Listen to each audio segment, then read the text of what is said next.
time to cut a butt. And you need, for 3 pounds, you need at least an 8-pound pork butt so you get through the fat. So basically what I did was I cut it into these type of cubes. Not as small as I would have done the red, just a little bit more medium. So that's about, I would say, about my thumbnail. Not real big, not too small, just cubed. And what I do is, the reason why I rinse the meat is to get all the blood that's on it off, because what happens is white little things start forming. And actually after I cook that too, I rinse the meat to get all that white stuff off. Grit. Grit. That's real good gritty word. consistency. Grit. When I do the birdie, the pork, I don't put all that meat into that pan. I put half of it in. Because if you put it all in, it's going to take forever for it to brown. But I do use vegetable oil or some type of oil. Don't use olive oil because that will change your taste of the bird. And I don't really put that much in because the meat will have a lot of water to it. And I just coat the bottom of the pan.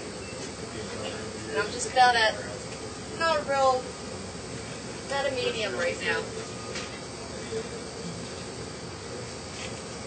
Now the secret with the peppers, don't put them in right away. Peppers should go in the last 30 minutes of cooking time. That way they don't get mushed and they just don't go into the pot. For anybody doing green, that is probably the most important thing about it in our estimation. Putting the chilies in very late. You just want them to warm through and want to have a little crunch to them. See that? It's just white. It's not cooked. I don't want to go too far to the top. It's just white. I just sauteed it or browned it, not browned it. What I'm going to do is I'm going to take the water and I'm going to pour it over to get rid of that grit. Now to this I'm going to put in my 1 can of chicken broth. I know.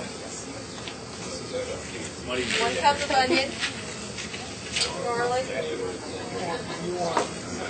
You decide. 1 tablespoon of ramblers. All right. Talk to you soon. Also, what you can use in your birdie is half of this Jimmy Dean sausage. I'm not going to do it here because it's going to take too much time. When I usually cook birdie, I put a half of this in. I brown it in the pan. Don't burn it, just brown it nicely. And then just cut it up into small little pieces and put it into your pot. It adds a lot more flavor. While that's cooking, that's going to take about an hour till the meat gets done. Right now your meat's raw and hard. So that's going to cook. So we're going to go ahead and move on to the bread. And I use about a teaspoon per batch of meat. Crisco. Okay, this is the chuck roast. You can tell the cubes are real small. They're about as big as your pinky fingernail. And for spices, what we did, some people have 4 dumps, some people have 3 dumps. What I've been doing is I've been hydrating the spices. I take all my dumps together, put them in a container, and then take chicken broth, about 3/4 of the can of chicken broth, and I hydrate my spices. And then just shake the heck out of them.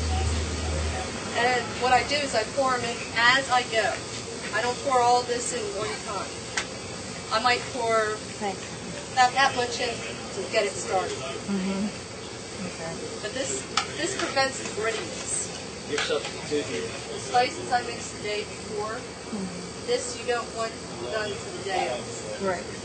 Doing the spices the day before is highly recommended because it is a good idea to regrind them to get them into a much finer powder. $15 coffee grinder you can dedicate for spices. Once you get the spices in there, it's not going to get the flavor out. Grind them up real good and blend them together. Everybody's going to say, All right, this is the color of your meat. all right. Okay? It's just brown. Yes, okay. Yeah, this is not by any means cooked. I do the same thing. I rinse this meat. and take off all the grit. Okay, usually to this, I add a whole can of beef broth. So it can start cooking. Enough liquid to cover it. Yeah. Well, I got that pot. Okay. Cast iron porcelain. Yeah. Best thing. Oh, It's a yeah. little They were on interesting, camera. however I you want to do know. it. You can add I a jalapeno or two, pierced, float them in there, a hunk of sausage if you want to throw it in there. You could add a pork chop, any little flavor bumps. I like to use a cube each of this Knorr chicken and Knorr beef, one of each of those. Again, this is all optional. This is there to cover. Once you bring it up to a boil, down to a simmer, put a lid on it, and then you want to, as much as possible, avoid opening that lid. So this is what I highly recommend. This is when you have your first beer. Now you can relax a little bit. If you want to relax, you don't want to pay too much attention. You smoke cigars, that's when you light your first cigar. You get to talk to your neighbors. You can tell them how much better you're going to do than they are. You let all that nonsense out.